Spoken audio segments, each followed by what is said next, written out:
যারা ইতিহাস ও ঐতিহ্য নিয়ে আগ্রহী তাদেরকে জানাই অনেক অনেক শুভেচ্ছা। আজ ইতিহাসের গুরুত্বপূর্ণ স্থাপনা লালবাগের কেল্লা নিয়ে কিছু কথা বলবো। এই কথা বলার চেয়ে আসলেও বাস্তবে দেখা অনেক আকর্ষণীয় এবং উপভোগ্য। ওইগুলি বিষয়গুলি যদি ব্যাখ্যা করার চেয়ে সচক্ষে দেখা মনের স্থায়ীভাবে ওই দৃশ্যগুলো জীবন পটে ভেসে থাকে, স্মৃতিতে আরও অম্লান হয়।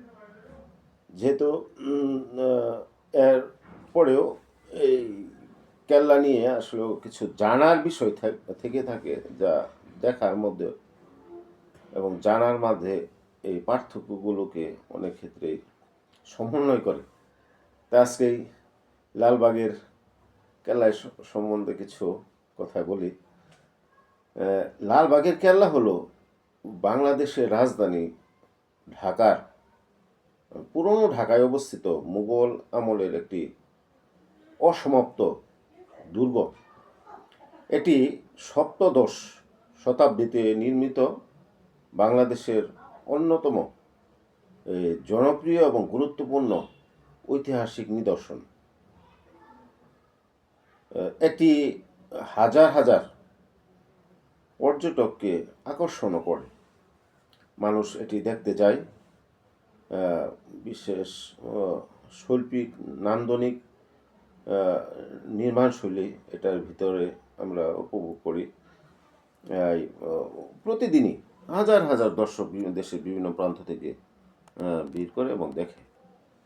আমরা যদি এর ঐতিহাসিক প্রেক্ষাপটের দিকে তাকাই তাহলে দেখব যে এর নির্মাণ কাজটা শুরু হয়েছিল 1678 সালে মুঘল সুবেদার মোহাম্মদ আজম শাহ তিনি এর নির্মাণ কাজটা শুরু করেন। আর এই যে মুঘল সুবেদার আজম শাহ ছিলেন সম্রাট আওরঙ্গজেবের পুত্র। উনি অর্থাৎ মোহাম্মদ আজম শাহ এই প্রথম নির্মাণ কাজ লালবাগের নির্মাণ কাজটা শুরু করেন। শুরু করার পরে আসলেও এটা এক মাঝপথে তিনি সমাপ্ত আর করেন নাই, বা নির্মাণ কাজ সমাধান করেন নাই। কেন করেন নাই আসলে লক্ষ্য করব যে আজম শাহ যখন দিল্লি ফিরে যাওয়ার পর পরবর্তী সুবেদার শায়েস্তা খাঁর নির্মাণ কাজ আবার পুনরায় এটা শুরু করেন। আজম শাহ চলে যান দিল্লিতে। পরবর্তী যে সুবেদার শায়েস্তা খাঁ উনি আবার ওনার নির্মাণ কাজটা শুরু করেন। তবে শুরু হয়েছিল 1678, পরে 1684 সালে ওনার কন্যা পরিবিবি আকস্মিক মৃত্যুতে তিনি কেল্লাটিকে অপয়া মনে করে এবং নির্মাণ কাজ তখন বন্ধ করে দেন। ওনার যে মেয়ে ছিল, ওনার মেয়ের মৃত্যুবরণের ফলে উনি আর এই নির্মাণ কাজটা উপায় মনে করে এই নির্মাণ কাজটা থেকে বিরত থাকেন বা অসমাপ্ত থেকে যান, এবং এটা অসমাপ্তই নির্মাণ কাজ আজ পর্যন্ত। এই যে কেল্লা বা দুর্গ, এই কেল্লা বা দুর্গের ভিতরে মূলত 3টি প্রধান স্থাপনা এগুলো দেখার মতো। স্থাপনাগুলো আমরা যদি দেখি, প্রথম দেখব যে দুর্গের ভিতরে মূলত বা দুর্গের মাঝখানে অবস্থিত এই ওনার মেয়ের মাজার বা পরিবিবির মাজার। এটা হচ্ছে সাদা মার্বেল পাথর এবং রাজস্থানী পাথর দিয়ে এটি অত্যন্ত সুন্দরভাবে তৈরি করা হয়েছে। এটা পরিবিবির মাজার। এরপরে আসি যে একটা মসজিদ আছে ওটার ভিতরে, ওটা লালবাগের কেল্লা মসজিদ নামে প্রসিদ্ধ বা পরিচিত সবার কাছে। এটা 3 গম্বুজ বিশিষ্ট এই মসজিদটা মুঘল স্থাপত্যেরও একটা অনন্য নিদর্শন বলা যায়।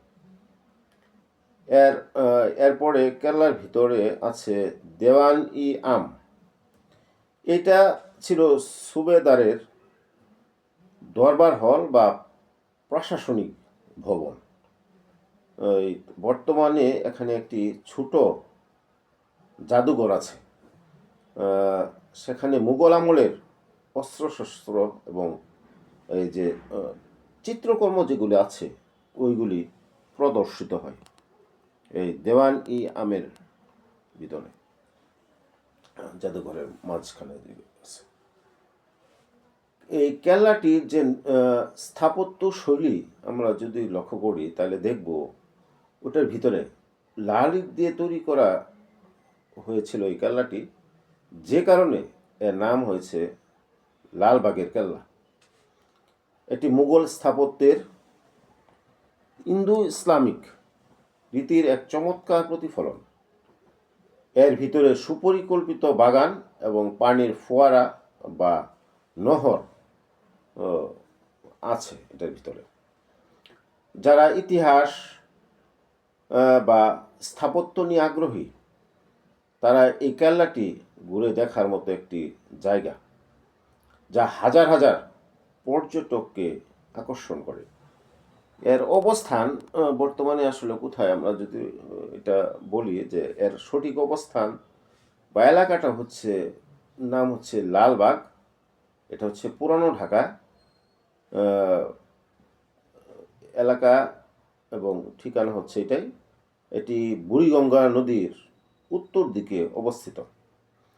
এর কাছাকাছি যে স্থাপনাগুলি আছে বা ল্যান্ডমার্ক যেগুলি আছে আমরা লক্ষ্য করব, এর কাছাকাছি আছে আজিমপুর ঢাকা বিশ্ববিদ্যালয়ের এলাকা থেকে এটি বেশ কাছে বলা চলে। আজিমপুর আছে ঢাকা বিশ্ববিদ্যালয়ের কাছে এটি অবস্থান, বেশি একটা দূরে না। সেখানে আসলে যাওয়ার উপায় আমরা যদি যেতে চাই তাহলে কীভাবে যেতে হবে, ঢাকা শহরের যে কোনো প্রান্ত থেকে এই লালবাগের কেল্লায় যাওয়া যায়। বাসে যাওয়া যায়, রিক্সা বা সিএনজিতে যাওয়া যায়।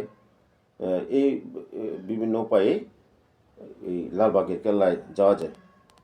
এই কেল্লা চত্বরটি বেশ বড় এবং ভিতরে হাঁটার অনেক জায়গা আছে এই কেল্লার ভিতরে। জাদুঘরটি মুঘল আমলের অনেক দুষ্প্রাপ্য সংগ্রহ রয়েছে। যারা ইতিহাস বা স্থাপত্য নিয়ে আগ্রহী তারা এই কেল্লাটি আসলে দেখার মতো, আবার বললাম কেল্লাটি দেখার মতো একটা অবস্থা বা জায়গা। বর্তমানে বাংলাদেশ সরকার লালবাগের কেল্লায় কোনো সাধারণ প্রশাসনিক বা সরকারি দাপ্তরিক কার্যক্রম পরিচালনা করে না, তবে প্রত্নতত্ত্ব বিভাগের কিছু প্রশাসনিক ছোটোখাটো কাজ এখানে হয়। এটি এখন বর্তমানে সংস্কৃতি মন্ত্রণালয়ের অধীনস্থ প্রত্নতত্ত্ব অধিদপ্তরের একটি এই সংরক্ষিত পুরাকীর্তি। তবে কিছু দাপ্তরিক কাজ, যেমন বলছিলাম আগেই, এটা দাপ্তরিক কাজের ভিতরে প্রত্নতত্ত্ব অধিদপ্তরের কার্যালয় কেল্লা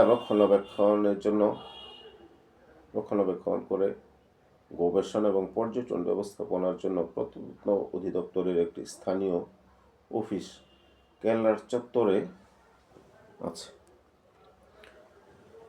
জাদুঘরের অবস্থা যদি আমরা লক্ষ্য করি, কেল্লার দেওয়ান ই আম যে ভবনটিকে, বর্তমান আগে যে ভবনটি ছিল দেওয়ান ই আম ভবনটিকে এখন জাতীয় জাদুঘর হিসাবে ব্যবহার করা হচ্ছে। সেখানে সরকারি কর্মকর্তারা কিউরেটর বা গাইড হিসাবে ওনাদের দায়িত্ব পালন করেন। অর্থাৎ বলা যায় এটি এখন কেবল একটি ঐতিহাসিক পর্যটন কেন্দ্র ও জাদুঘর হিসেবে ব্যবহৃত হচ্ছে। শাহজাদা আজম শাহ কীভাবে আসছিল, এখন এটা যদি আমরা ওই ইতিহাসের দিকে লক্ষ্য করি, যে মুঘল আমলে ব্যবস্থাটি ছিল বর্তমানে চাকরির মতো না। শাহজাদা মোহাম্মদ আজম শাহ ছিলেন মুঘল সম্রাট আওরঙ্গজেবের তৃতীয় সন্তান। তিনি এখানে বাংলার সুবেদার হিসাবে নিযুক্ত হয়ে এসেছিলেন। সুবেদার বা গভর্নর বা শাসক এই ধরনের অর্থে ব্যবহার হয় সুবেদার শব্দটি। তা ওনার কাজ ছিল পুরো বাংলার শাসনভার পরিচালনা করা, রাজস্ব আদায় করা এবং যারা বিদ্রোহ করত ওই বিদ্রোহকে দমন করায় এই কাজগুলি ওনার ছিল। তিনি কর্মচারী হিসাবে আসেন নাই এই দেশে বা এই জায়গায়, তিনি বরং সম্রাটের প্রতিনিধি বা রাজপ্রতিনিধি হিসাবে শাসন করতে লালবাগের কেল্লায় এসেছিলেন। মুঘল সুবাদার বা শাসকদের মনে সবসময় এক ধরনের অস্থিরতা বা নিরাপত্তার অভাব ছিল বা অভাব অনুভূত তাদের মাঝে হতো সবসময়। এর প্রধান কারণগুলো যদি আমরা বলি তাহলে লক্ষ্য করব যে প্রধান কারণ মগ এবং পর্তুগিজ যারা জলদস্যু ছিল, যেহেতু এটা নদীর তীরে অবস্থিত, তাই ওই সময়ে মগ এবং পর্তুগিজ জলদস্যুরা এই বুড়িগঙ্গা নদী দিয়ে নদীর মাধ্যমে বা নদী দিয়ে তারা অতর্কিত আক্রমণ করত এবং শহরের ভিতরে লুটতরাজ করত। বুড়িগঙ্গা এই কারণে তারা সবসময় আতঙ্কগ্রস্ত থাকতো। এরপরে হচ্ছে যে আরেকটা কারণে তাদের ভয়ও ছিল আভ্যন্তরীণ বিদ্রোহ যদি হয়। বাংলার 12 ভূঁইয়ারা মুঘলদের আধিপত্য সহজে কিন্তু মেনে নেয়নি। এছাড়া অন্যান্য জমিদারদের পক্ষ থেকে যে কোনো সময় বিদ্রোহেরও আশঙ্কা ছিল। তারপরে আমরা লক্ষ্য করব যে দিল্লি থেকে যদি